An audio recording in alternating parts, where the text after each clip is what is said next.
Yes, very important. I think the most important part of the evening for me is to tell you guys, after showing the beauty of Ladakh, that it is time you pack your bags and go there. You will love the land, you'll love the people, you will enjoy every bit of it. You love the food, the music, everything is just perfect. So probably when you're making your next itinerary for a travel, keep that in mind. And yeah, spread love. As you saw, life is very hard in the Ladakh Valley. It is very difficult to live there. The air is thin and dry. There are infrastructures not being developed yet. So everyone is living a very hard life. But having said that, they're very passionate about growing their pashmina wool because it's considered as the finest version of cashmere.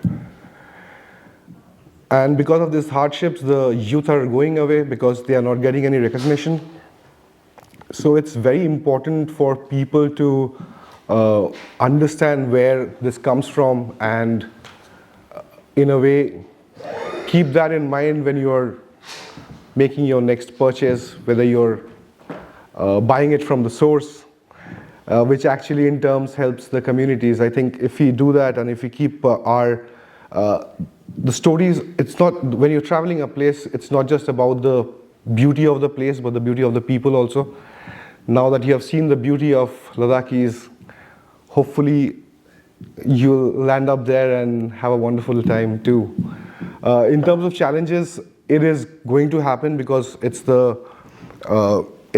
bordering with China and there's a lot of complications politically and environmentally. There is nothing can be done with about that, but there are changes that are being made so that they can keep the youth back and so that they can continue their tradition of pashmina trade. Thank you for the question. Ladakh is a place that is very close to all of us who are making the film. We have been there innumerable number of times, de-stressing, and all of us thought combined that it is time to give back because we have spent so much time with the communities over there. So it's a way of giving gratitude back to Ladakh for us. So the sole purpose of this film was to tell the stories of the Changra community, Changpa community, because it's not heard of. Not just most of the world doesn't know where this finest wool comes from. Unfortunately, most of India doesn't know either. So it was very important for me to tell their story right in their own voice and be as true to the livelihood, to the nature that they are. So the choice was very simple after we made this conscious decision that we will make it a very educational documentary talking about this community, and yeah, everything else followed, fell in place. Civilization. There were a lot of characters shown in the film who were seeing a camera for the first time and they did not know how to react. They are not used to talking to people from other communities. They are very community driven and centered and they only talk to each other.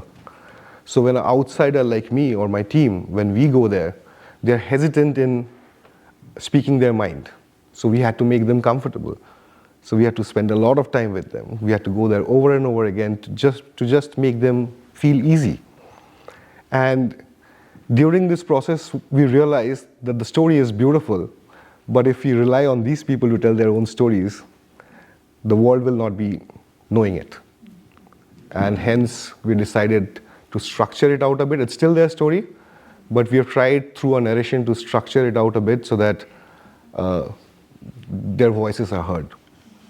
So, question about the consequences of... So it's a very, very fragile land, not just environmentally, but emotionally as well. People have been getting exploited over there for centuries now, and they want to put a stop to it.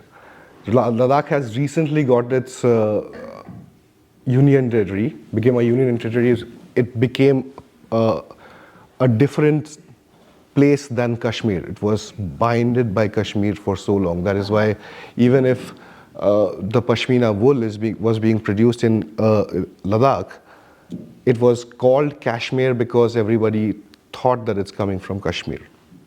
So there has been a lot of difficulties that these people have faced, which has made their lives and their land fragile. You live in a beautiful place, you know how fragile it gets when the world creates disorder, and it's the wrath that you have to face first when you see your glaciers melting, glaciers receding.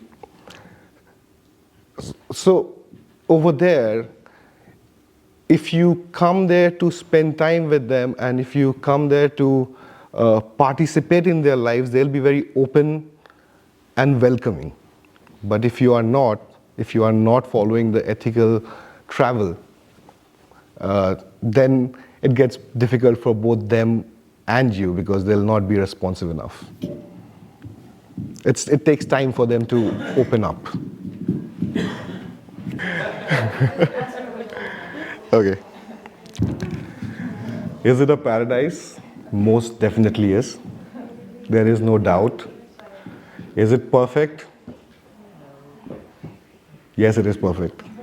Because the people you see over there are probably the best human beings you're going to meet in your life. They're so away from civilization.